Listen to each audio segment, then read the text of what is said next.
There is a nightmare more terrifying than any other.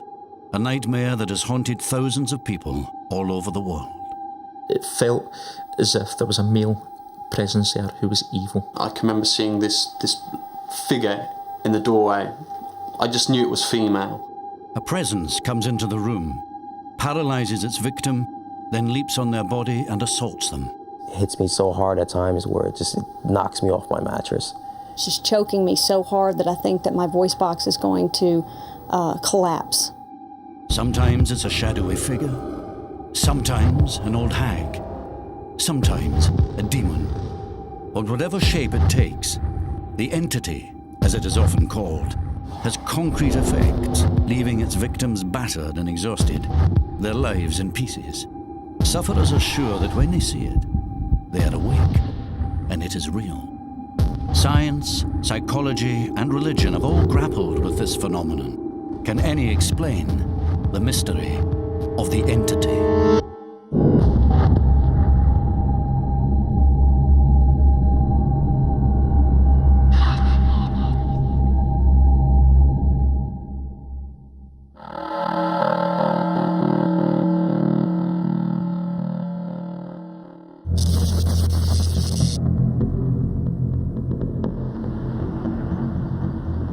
One woman has been suffering from entity attacks for most of her life. They began when she was just 5 years old. The first thing I remember as a child at night, I had just gone to bed. My mother just put me to bed, and I could see the lights on in the living room. I had just laid down for bed. I could hear my parents, I could hear the television, and I looked up, and to my right I saw a couple. Very shadowy, very dark, in my bedroom. A man and a woman, and they started walking towards me. It was very frightening. I couldn't speak. I wanted to call out to my mother. I couldn't call out to her. I was just terrified. And right about that time, she walked into the room, and it appeared that she walked directly through the two people that were standing to my right. And I began asking her, who are these people in my room? What's going on? She kept telling me that it was just a dream to go back to bed. And I said I wasn't asleep, it wasn't a dream. I could hear the television on in the other room. And that was the end of that. But as Jamie got older, the entities that stalked her became more vivid and more violent, making her increasingly terrified to go to bed.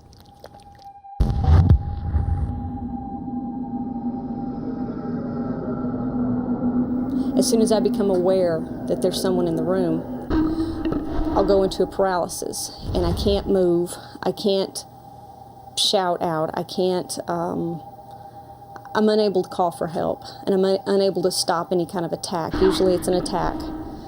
You can't move, you can't scream. Feels like you've been drugged somehow.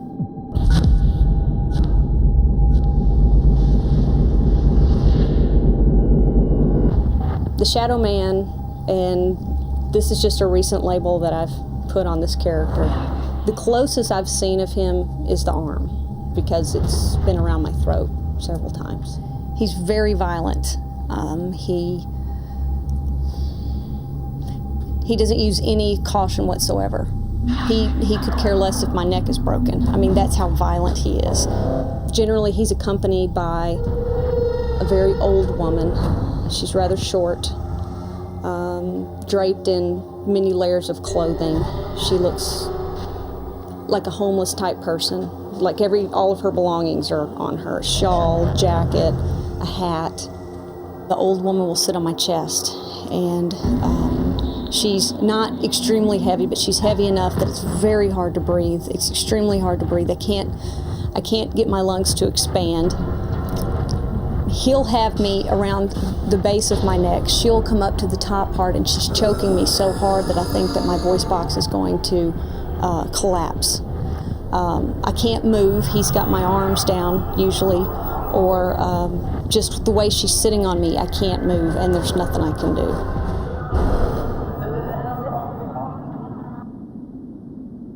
What makes these attacks even more frightening is that Jamie is convinced she is awake. The fear is extremely real. You look around the room, you're looking for any way out. I can see my clock, I can see the curtains, I see everything in the room that tells me that this is real, this is happening to me, this is really happening. And I'm wondering why my husband can't hear them, why he can't hear the struggle, why he can't hear the fight. And beyond that, I'm wondering what's going to happen to me after they kill me, who's next. Your mind and your body thinks you've been through it. But to everyone around you that you associate with, that you work with, your friends, your family, your doctors, they say it was just a dream, just get over it.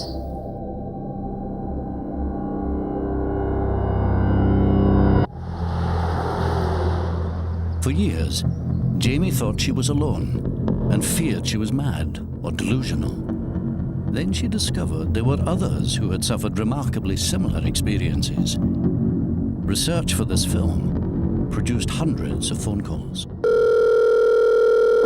I was sleeping in my bed, and there was a presence in the room. I was paralyzed in the bed. He seemed like a shadow. Probably about 6'5", Well over 6 foot. very tall, There was something sitting on my chest. sitting on top of my chest. The lady was old and haggard. She had straggly grey hair. Kind of an old woman standing in front of me. And there was an old lady. This just was not a nightmare. I know that I am awake when this happens. Can't escape from this entity that has entered your room. It's a feeling of perhaps the greatest terror that one can imagine.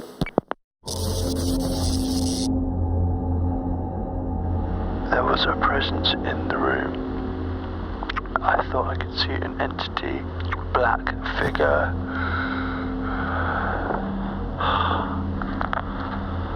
Oh shit.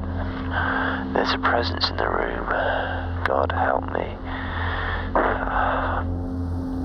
Matt Watkins is a psychology student at the University of the West of England. Like others, he has experienced entity attacks for most of his life. Unlike others, he often recorded the events as they occurred. Friday the 26th, 20 to 4 in the morning. Saw some things. Still feeling pretty shaky. There was definitely a presence here. Oh God.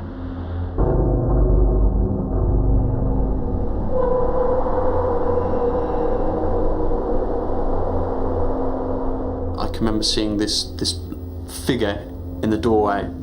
I just knew it was female, but I remember she was old, she had a haggard face, and she saw me, she looked me in the eyes, and she ran right up to my face. The way she came up to me, she glided, stopped right in front of my face, and literally 2 inches away from my nose, looked at me in the eyes, and she had what could be described as black eyeliner running down her face. The fear, it can be a tremendous amount of fear. If you can imagine lying in bed, it's dark, and you've got an intruder in the house. More than that, you're paralysed, your adrenaline is building up, your typical human response is to fight or flight. You can't help yourself, you can't defend yourself, and more than that, it's an unusual experience because you're witnessing some kind of hallucination, and for some people, they might think this is some kind of ghost or deity. Last words were, in my mind, get a grip. It's just the floorboards creaking. Go to sleep, there's nothing to worry about. It's made me question the nature of reality. It's made me look into many different areas. It's made me look into psychiatry, parapsychology, transpersonal psychology, all these different areas. I realised that there could be other explanations for this, and then I started looking into it a bit more. Matt was terrified by his visions, but he was also intrigued. He decided to make the entity the focus of his degree. Searching through ancient texts, he was surprised to find evidence of the entity experience dating back over 2,000 years. When doomed to death, I will attend you as a nocturnal fury. I will attack your faces, and brooding upon your restless breasts, I will deprive you of repose by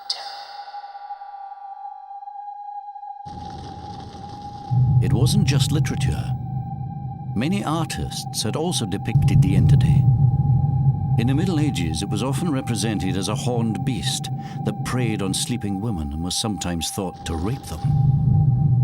Later paintings saw it as a heavy demon-like creature sitting on the chests of its paralyzed victim. Why were there so many depictions of the entity experience, and why were they so similar? There may be one explanation.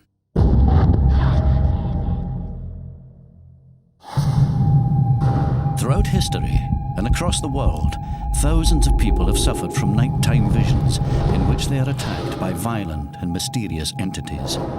Some people have such severe experiences that their lives are left in ruins. Every time something happens like this, I don't really repeat a lot of it, and I try to forget it, and I'm having a very hard time describing how intense it is. The fear is intense. I've woken up with cuts on my hands from my fingernails, clenching my fist. I cracked teeth during my sleep just from the intensity of everything, clenching my jaws. I did think a few times about taking my own life. You just don't see any out to it. What happens is when you get to the point where you're so tired, you're just so tired, and you're so tired of fighting, and every night you know when you go to bed it's going to be another fight, a struggle. You become afraid to fall asleep. For some of these entity attacks, science may provide one explanation. When we are dreaming, a mechanism in the brain paralyzes us to prevent us acting out our dreams. Some people get trapped in a state between wakefulness and dreaming called sleep paralysis. Dr. Al Shane has studied over 9,000 cases and believes that it may have been experienced in mild form by up to 30% of the world's population. Sleep paralysis, as I view it, is a type of dream, a waking dream, or perhaps more accurately, a waking nightmare. Imagine, if you will, there are two mechanisms deep in the brainstem of the brain. And one of these mechanisms we'll call the wake-up mechanism, and the other one we'll call the dream-on mechanism. And they're linked to one another. In particular, the wake-up mechanism inhibits the dream mechanism. So when this one is turned on, you're awake, alert, conscious of your surroundings, able to respond to your surroundings. Imagine that as your wake-up system turns down, if there's a problem with particular neurotransmitters, it may not be inhibiting the other system. So this one may turn on before this one turns off. So you have two systems on now. So you're awake and you're dreaming. If sleep paralysis might help us understand why these visions seem so real, can it also help explain the shared scenario experienced in the attacks? A way in which the hallucination might build might be from the case in which you imagine that there's something on your chest. Perhaps it's simply the fact that you can't take a deep breath because you are paralyzed after all. One interpretation is that because there's something on your chest preventing you from taking a deep breath. If you've also had a visual hallucination, it's easy now to conclude that whatever that thing was, that is now what is on your chest. Initially, often it's simply a feeling that there's something there. And you are searching for it. If your eyes are closed, you feel that if you just open your eyes, it would be there. If your eyes are open, it may be just out of sight. Perhaps you will see it. Perhaps you will now start to see some form, some vague shape. Maybe you'll hear something, footsteps, movement in the room. You may actually feel something touching you. And you can see as each of these things happen, the hallucination gets fleshed out so that this vague sense of a presence can become a concrete entity in the room. The condition of sleep paralysis might go some way towards explaining why some people are visited by entities, but there are other attacks which reportedly go much further.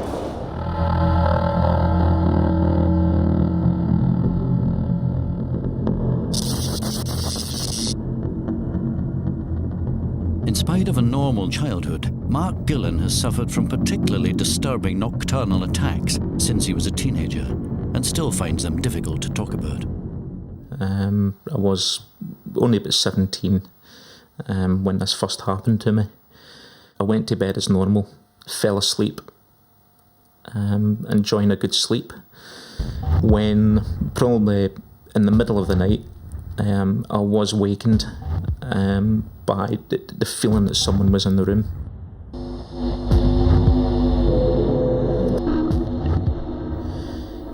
I couldn't explain who it was. I didn't know who it was. I then felt being totally paralysed, the fact that I could not move at all. It was as if the power that was there, the energy, was able to control my body. I was being held down from the back. I could feel his hands on me. I could feel that it was a man. I could feel the size of him. I knew that the size of the person that was there. It was a fully grown man. What happened next was a sexual act. It felt as if there was penetration, as if I could feel him pushing himself on top of me.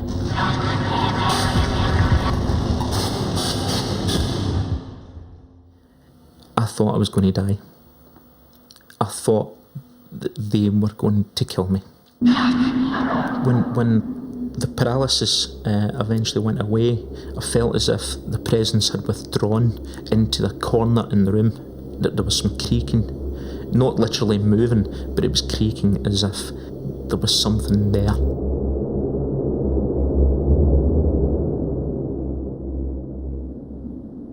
Mark's alleged ordeals have been so severe that they've caused a strain in his relationship with his fiancée. Vary refuses to talk about this for one reason.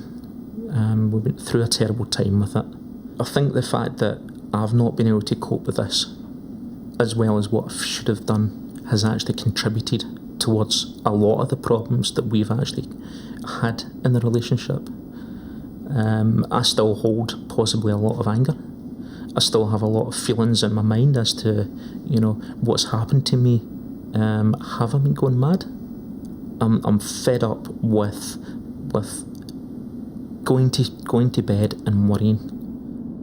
Mark's attacks are horrifyingly real to him, but Dr. Shane believes that a scientific knowledge of how sleep works might explain not only these attacks, but also the myth of demonic assaults on medieval women. Sexual assaults are not common, but they certainly occur during REM. Males have erections. There's also clitoral tumescence in women, so that our dreams have sexual content because our sexual organs and sexual areas of the brain are being activated. So it's not surprising that the combination of fear and sex leads to a sexual assault scenario. But for Mark, this leaves one crucial element unexplained. His bedroom was once his older brother's.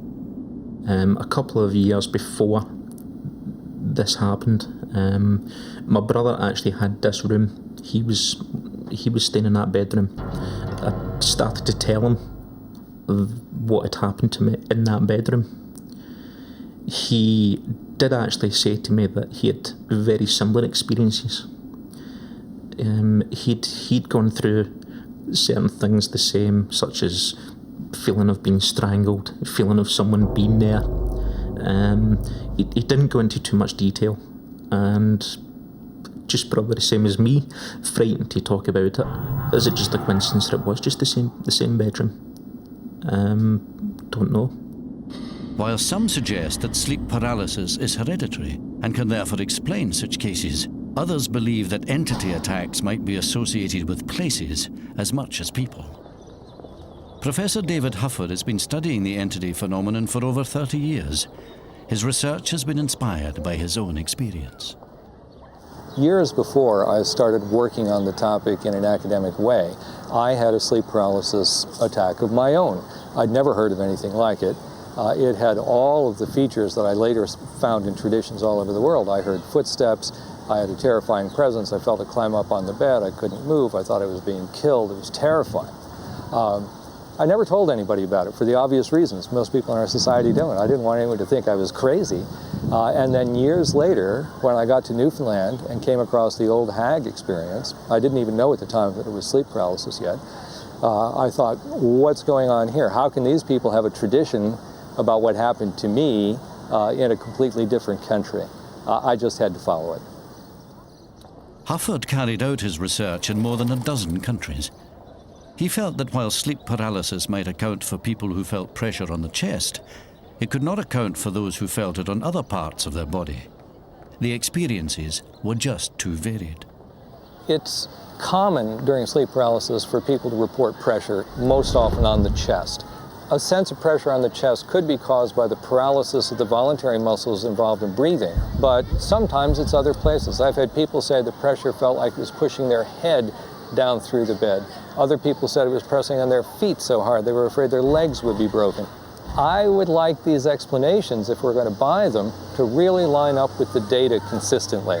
So far, these don't. Most puzzling were instances where entities seemed to attack not just individual people, but entire communities.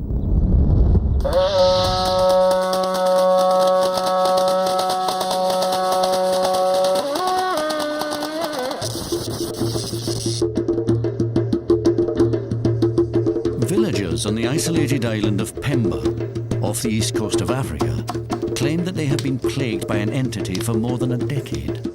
Like Mark Gillen, some also feel that it has sexually assaulted them. They call this entity the Popa Bawa. Na hawa huwa si namna, maana tuseme ile shetani anatusema ile popa. Yua mwanamke na kwa wanaume wapo, wanawake wapo. Upo. Yani kama kijivuli kilivyo, basi na hicho ndio ninavyotembea. Yani kijivuli tu, yani ni kama kijivuli, lakini unahisi ni kijivuli cha kutisha. Si kijivuli kama chako wewe hichi. Ni mfano tu, lakini ni kijivuli yani cha kutisha. Kuingia ndani nikapoteza kama sina fahamu, lakini japo kwa ule zile fahamu zako zitakuwa zipo, wamuona, lakini huwezi kufanya chochote, mtoto utakuacha. Halafu yake kukamua. Wapiga mikelele haitoki. Sasa muda kama unaona mwapigana wewe. Hapo kitu cha ajabu. Mlango umefungwa. Sasa wewe anakutokezea matokezeo kama yale. Sasa vipi unahisi hili jambo na unajua kwa kuwa limeni kamata kama hivyo, leo unapiga ukelele, unaamka kitu mtu maji. Kwa hapo tukaona jamani, itakuwa tabu sana hii, watu hawalali. Wapita wakiwakamua, watoto wapiga mikelele usiku. Tukafanya shauri hiyo, ndio tukaenda hatukumpata, alitutoka. Lakini inakuwa ni kama ni kitu cha shetani. Maana yake kile kitu kinakuja kama kitu shetani, unafahamu, katika usingizini. Upo. Since the attacks began 10 years ago, the villagers have called upon their spiritual beliefs. Now many of them carry protection against the Popa Bawa in the form of pages from the Holy Quran, sewn into a purse which they keep on them at all times. Si nguvu, isipokuwa mwili wangu tu ni mzito. Yani nikwambia mzito, unaweza kufahamu. Si mzito wa kilo. Ni kwamba kilinifika tu pale kitaka kunivamia, lakini kunivamia yenyewe kilinivamia, lakini hakunivamia kama kinavyofanya wenzangu. For the villagers of Pemba, the supernatural nature of entity attacks is accepted without question. Only 200 years ago, Western cultures would have taken the same stance. To this day, the more science falls short of a full explanation for these terrifying encounters, the more some sufferers have been tempted to look beyond the rational, towards the religious institutions which recognize that supernatural phenomena may be real. I personally witnessed some of the things that Ted was encountering. In the West, sleep paralysis may be the principal medical explanation for entity attacks, but many sufferers find this diagnosis inadequate due to the intense reality of their experience. This conviction is even stronger for those whose encounters are apparently witnessed by other people as they occur. With nowhere else to turn, one man has fallen back on his religion and a Catholic priest who accepts that his accounts may be real.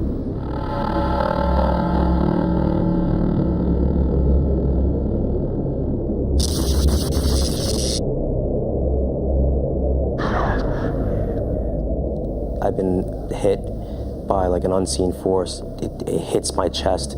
It penetrates right through my head, through my body, through my chest, yanking my legs. It hits me so hard at times where it knocks me off my mattress. Sometimes I'll wake up after getting assaulted or after getting paralyzed, and I'll see a stream of black or white smoke just kind of streaming out of my bed, my pillow next to my face, or just floating in midair. Ted Philippone lives in Greenwich Village in New York. He claims that he's been suffering from entity attacks on a nightly basis since he was a child. They are so severe, he can no longer hold down a regular job.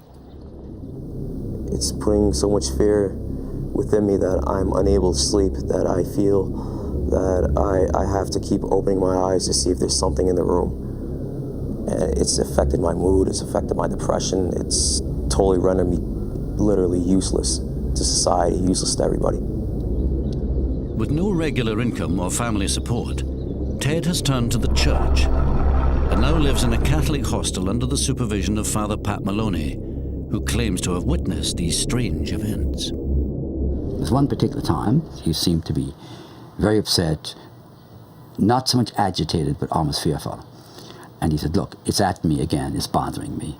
I said, "What is bothering you?" He said, "You don't believe me." I said, "Of course I believe you, son." So I laid in the corner about a foot away from him, got just that little bit closer, and I felt an immediate type of a vibration, a physical presence of some kind. And yet I did not feel that whatever was bothering or obsessing Ted was malevolent. It was as if he were attracting some force, something outside of our dimension. Father Pat is not the only one to have observed the phenomenon that has surrounded Ted. His girlfriend of 5 years also claims to have seen these entity encounters. We were just sitting on the couch watching TV and I guess facing the bathroom door, and the door was open, the bathroom door was open, and I saw some type of grayish silhouette walking out of the bathroom. You couldn't really define the shape if it was male or female. It was just some type of silhouette, very tall, and it was just cloudish, grayish, and it was walking towards Ted's bedroom. Then he said to me, "Did you see that?" So I was like, "What are you talking about?" He's like, "Did you see that thing coming out of the bathroom?" So I was like, okay, I must not be going crazy. So that's the first time I ever saw something like that with Ted. Although one of Ted's doctors believes he is suffering from sleep paralysis, aggravated by a traumatic upbringing, the fact that his encounters have been witnessed makes them more difficult to explain. In a way, every case is sort of remarkable and very highly strange. The ones, though, that really just amaze me are the ones where more than one person is involved, where one person is having the sleep paralysis and hearing something or seeing something, and somebody else in the house hears or sees the same thing at the same time, even though they're not having sleep paralysis. Why, how do you account for that? I'm baffled by a good reductive explanation for that. He's seen the best psychiatrists. He's been through medical doctors. We've tried everything. I've tried praying with him. I've tried all the things I know how. And I am still convinced there is something there. While academics find Ted's experiences baffling, age-old religious traditions are less surprised. In fact, they suggest such experiences occur regularly and are even treatable. Lou Gentili is a demonologist and a devout Roman Catholic. He claims that he has often helped people in Ted's situation. We've arranged for him to come to New York to see what his methods might reveal. Demonology is the study of fallen angels. It's the study of things that are evil, whether it be religion, whether it be demons, devils, things of that nature. I come across cases that are malevolent, evil, demonic, or diabolical on a monthly basis. Out of a month, I may get 5 or 6 cases, that are truly have activity that are evil. Lou and his assistant go to the hostel and meet Ted for the first time. They will interview him extensively to try and determine whether his attacks are psychological or supernatural. What I'm going to do is I'm going to ask you some questions. Some of them are going to be maybe a little bit personal, but it's all going to be to help you, okay? I'm not here to harm you. I'm not here to exploit you or anything else like that. I'm here to find out what's going on. I would give anything for all these experiences that I'm going through to totally come to an end, to totally stop. Are you currently using any illegal drugs? No. All right. Have you ever taken hallucinogens? Nope. This means acid, anything like that? Nope. Have you ever submitted to a sleep study? Nope. Have you been diagnosed as having any psychological ailments, narcolepsy, Tourette syndrome, dissociative personality disorder? Nope. Nothing like that? Okay. Are you willing to get help if it turns out that what is happening to you is purely psychological? Yeah. After 2 hours of questioning, Lou decides that Ted's case warrants further investigation. So what I'm going to do is I'm going to remotely be watching him from another location, actually right above him. And I'm going to set up a laptop with a video camera feed that's going to be showing me video of what's going on and also audio of what's going on. And if anything does happen in here, I'll be here in the room within a matter of seconds. Right now we're directly above Ted, and we're monitoring him. All of our equipment is set up, and we're waiting to see if anything happens, if any movement, any kind of globules appear, okay, which are balls of light. See what happens now that we're all set up.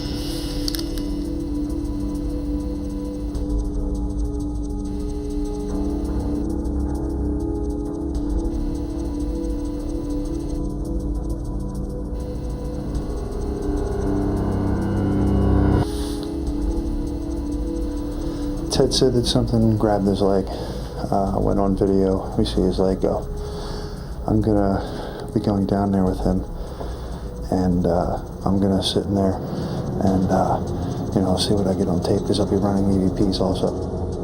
EVPs, or electromagnetic voice phenomena, are recordings of inexplicable sounds which some people believe are supernatural. It is claimed that these recordings can capture spirit voices, which exist on a frequency beyond human hearing. Since he's claiming that things were touching him before, and that something actually pulled his leg, I'm going to sit by him, but I'm going to be asking some questions on the recorder and see what we get. I've tried communicating with it, and not only did nothing happen, not only did I not receive a reply, the assaults got more intensified within about 10 minutes of asking. Beginning of EVP, July 30th, 2001, at precisely 2:45 a.m. If there is a spirit around us now, please tell me your name on the recorder. Are you a spirit that is out of the light of God? Please release whatever has been performed on Ted. I ask this in the name of Jesus Christ, our Lord and Savior. End of recording. As expected, there is no audible sound in the room. But when the scene is played back from the point of view of the recorder, an apparently different picture emerges.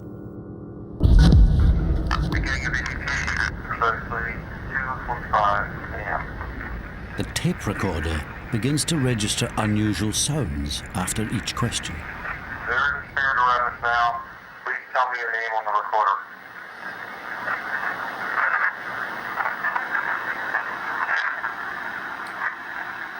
Are you a spirit that is out of the light of God?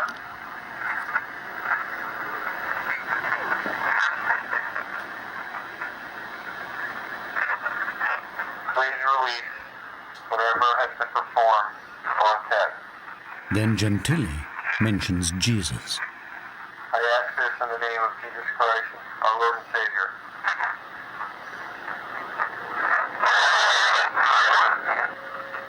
The sound that you just heard in some people's minds could be portrayed as static discharge, which to me is ridiculous, because I've heard the things scream blasphemies, okay, in people's houses, and include the client's name, people's names, people who aren't even a part of the case. What you heard it's as real as it gets. After hearing the sounds on this recording, we decided to have the tape analysed by forensic experts. They suggested that the only way similar sounds could be created would be from rubbing the microphone or through a remote receiver, neither of which were apparent during Lou's investigation. At the end of the night, Lou gives Ted his opinion. You know, what we talked about before, about the faith and things like that, I think what's happening here is this thing is driving you to the way you are becoming because of the way that your faith is, and you need to reaffirm your faith. And all these are scare tactics, that's it. They're going to try and scare you. They're going to poke you, they're going to prod you, they're going to hit you, things like that, but they're not going to get completely violent, because somewhere in your heart, you do have faith. You just haven't brought it completely out yet. So if I lose total faith, it's going to get more violent? Yes. All I want is just to sleep peacefully, without always sleeping with one eye open, looking at the corner of my eye, opening, closing, just to see if there's an entity in the room. I question myself, why is this happening? Why can't it just stop? It seems to me that he has a supernatural, preternatural, and a psychological problem. As far as the spiritual side of things, we're going to try and get him back into his faith. The idea that Ted is being harassed by an evil spirit may sound bizarre, especially in a world which prioritizes scientific proof. But there is one case of nocturnal assault that goes way beyond even the most extreme entity visitations. For one man believes that the entity is not attacking him from the outside, but from within.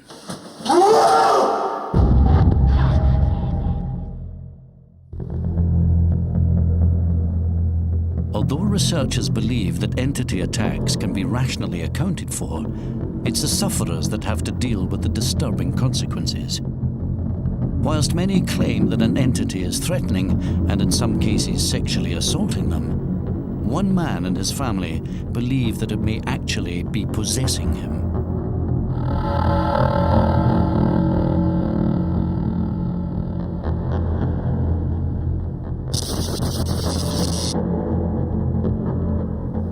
I think he's possessed because when he's awake, he's not violent, and he just don't look like himself when he's having a night terror. He don't sound like himself.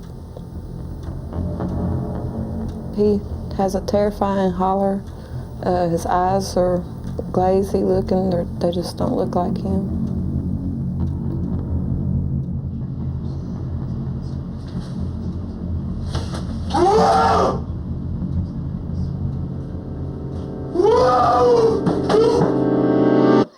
Cody McKee and Monica Forrest have been together for 7 years and have 2 children. In spite of a traumatic upbringing and a violent adolescence, Cody's biggest problem is the mysterious attacks that plague his sleep. Although he appears to be seeing something, he cannot remember any detail of his attacks, unlike his family, who now fear for their lives. I can't recall none of it. It's like I go to sleep, I wake up, and I don't know what I did, what made me do what I was doing. It's just, I feel like she said, possessed. I feel like something jumped in my body and made me just go crazy. Show you the holes. These are some of the holes he's put in through the sleep terrors. When he put his fist through the fan, he went in through the front and out the back and into that wall. I've knocked holes through walls. I've stuck my hands in fans. I've knocked holes in the door. I've tore the tip of my toe off. His foot or his toe or something went through that. I think it was his toe.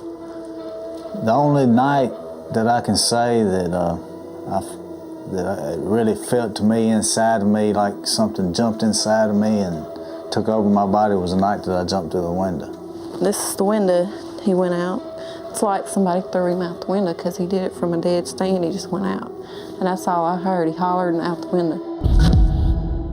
Whenever I come to behind her daddy's car, I heard somebody say, "I see you later, Cody." That's the only words that I heard, and I woke up, "See you later, Cody." And I started walking back up to the trailer, and as I got closer to the trailer, I realized that I'd done something, and I got to seeing, I was cut head to toe, had 60 or 70 stitches. But it is not just Cody who has been hospitalized by these violent attacks. The night he broke my nose, I thought that he was going toward my child, and that's all I could think of, and so I grabbed him to wake him up. And I believe when he brought his arm back is when he hit me. I mean, waking up and seeing all the blood and seeing her crying and seeing her nose there was actually a bone stuck out of her nose, where it come through. And knowing that I did that to her it messed me up for a long time, That night, I decided not to sleep in the same room with him. And I was just locking the door then, and he had another one. He ran and hit the door, and with the door locked, it flew open. So then I decided to start moving stuff in front of the door. He's got it to where it won't lock. If you just close it like that, you can pull it back open. So I have to pick up on it and make sure it's locked. Then I pull this bed like that.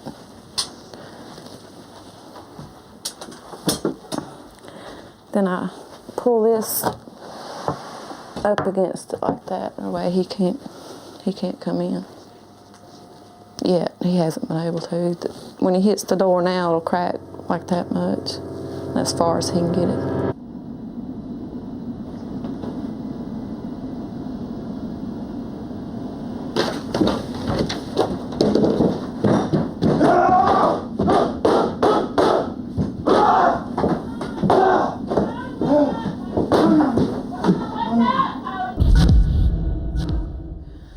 This is ridiculous, having to go to sleep like this.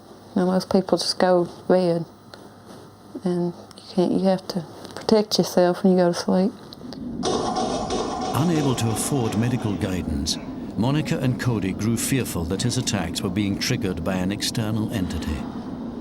We arranged for Cody to be seen by a sleep clinic to see if they could explain his nocturnal awakenings. This is the most extreme case of sleepwalking and night terrors that I've seen. These have been reported in others, but this is the first one that we've had here at our center to this magnitude. While Cody spends a few nights at the sleep lab, doctors will study his brain activity and muscle tone, as well as record him sleeping using infrared cameras and sound monitoring equipment. If you need anything at all during the night, the intercom will be on all night. Don't hesitate to let us know. Okay? All right, we'll see you tomorrow. All right, love you. Love you too. All right. Okay? All right. Good night.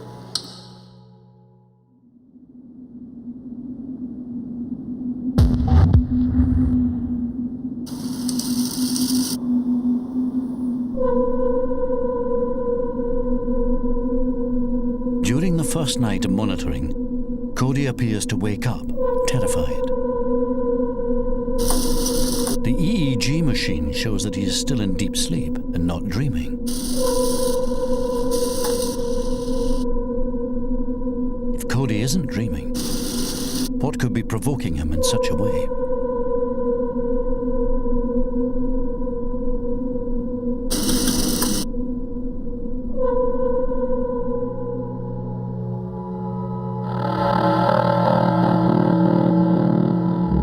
The next morning, Dr. Davila studies the tape.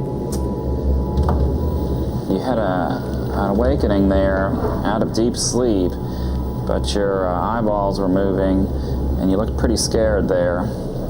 Do you remember anything like that? No, I don't ever remember nothing. You don't remember being in a nightmare or having a dream or on that particular night. And Monica, have you seen him show those eye movements in the past, or has he opened his eyes? No, I usually don't wake up till he hollers. Okay. It looks wicked to see my eyes open like that. I mean, it just don't look like me, really. His eyes are darting around. It's hard to know whether he's actually seeing anything or not. He doesn't have any recall of opening his eyes. He doesn't have any recall of seeing anything frightening, although he looks frightened. In Cody's case, we cannot find a specific trigger, so he is a mystery in that sense, and we cannot determine what is going on in his mind. But in his case, for some reason, he is fighting to get into wakefulness and alertness, and literally fighting his way into that. Dr. Davila believes Cody is suffering from an extreme form of sleepwalking that occurs during the deepest stages of his sleep. But what Cody actually sees, or why he is driven to such violence, still remains a mystery. Whatever the medical explanation, Cody is still no nearer to understanding what causes his attacks. They haven't gave me a reason why I do it. They haven't told me, they don't know why I do it, what causes it. All they know is they can put me on medication and maybe it'll stop it. And, and I hope it does. I hope I can take some medication, go to sleep at night and rest. And don't have to worry about hurting anybody or hurting myself. Cody has now been taking the medication for over 3 months. Although his attacks are reduced in number, they still occur and are as unpredictable and violent as ever.